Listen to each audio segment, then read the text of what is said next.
رات کے سناٹے میں سندھ کے ویران میدانوں میں ایک پرانی ریلوے لائن ہے۔ لوگ کہتے ہیں کہ جو ٹرین آدھی رات کے بعد اس پٹری سے گزرتی ہے وہ کبھی اپنی منزل تک نہیں پہنچتی۔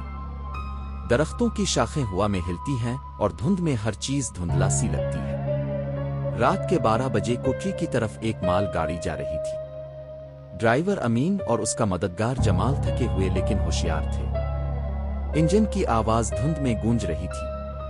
سب کچھ معمول کے مطابق لگ رہا تھا، لیکن اچانک انجن نے عجیب و غریب آواز نکالی۔ ٹرین جھٹکے کھانے لگی۔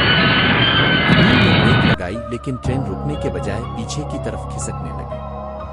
دھواں اور جلتے ہوئے لوہے کی وہ ماحول میں پھیل گئی۔ جمال نے ٹارچ جلائی اور اس کی آنکھیں خوف سے پھٹی کی پھٹی رہ گئیں۔ دھند میں ایک عورت کھڑی تھی، سفید کپڑوں میں لپٹی ہوئی، چہرہ چھپا ہوا تھا اور زمین پر نہیں ہوا میں تیر رہی تھی۔ اس کے ہونٹ ہلے اور اس نے دھیمی آواز میں کہا، یہ راستہ تمہارے لیے نہیں ہے۔ امین نے ہارن بجایا لیکن عورت وہاں سے ہلی نہیں۔ پھر انجن کے نیچے زوردار دھماکہ ہوا اور سب کچھ اندھیرے میں ڈوب گیا۔ امین اور جمال نے بھاگنے کی کوشش کی لیکن دروازہ اندر سے بند تھا۔ انجن کی لائٹ ٹمٹما رہی تھی اور عورت اب قریب آ چکی تھی۔ اس کی آنکھوں سے خون بہہ رہا تھا اور اس نے فسکرا، تم نے میرا راستہ کاٹ دیا ہے۔ ایک زوردار چیخ اور سب کچھ اندھیرے میں ڈوب گیا۔ صبح جب ریلوے کے عملے نے وہاں پہنچا، انجن ٹوٹا ہوا تھا، ڈرائیور امین غائب تھا اور جمال بے ہوش زمین پر پڑا تھا۔ جمال جب ہوش میں آیا تو بار بار کہہ رہا تھا، وہ واپس آ رہی ہے، وہ اپنی ٹرین ڈھونڈ رہی ہے۔ جمال نے زمین پر کچھ نشان دیکھے جیسے کسی عورت کے قدموں کے نشان۔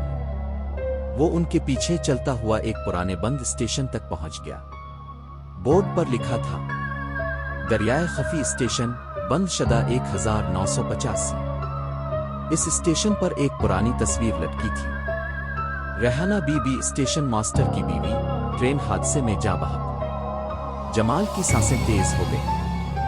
کیا یہی وہ عورت تھی جو رات کو دھند میں نظر آئی تھی؟ اچانک پیچھے سے آواز آئی، ریحانہ کو واپس مت دیکھو۔ جمال مڑا تو امین اس کے سامنے کھڑا تھا، لیکن اس کا چہرہ بے جان تھا، آنکھیں سفید، ہونٹ سیلے ہوئے۔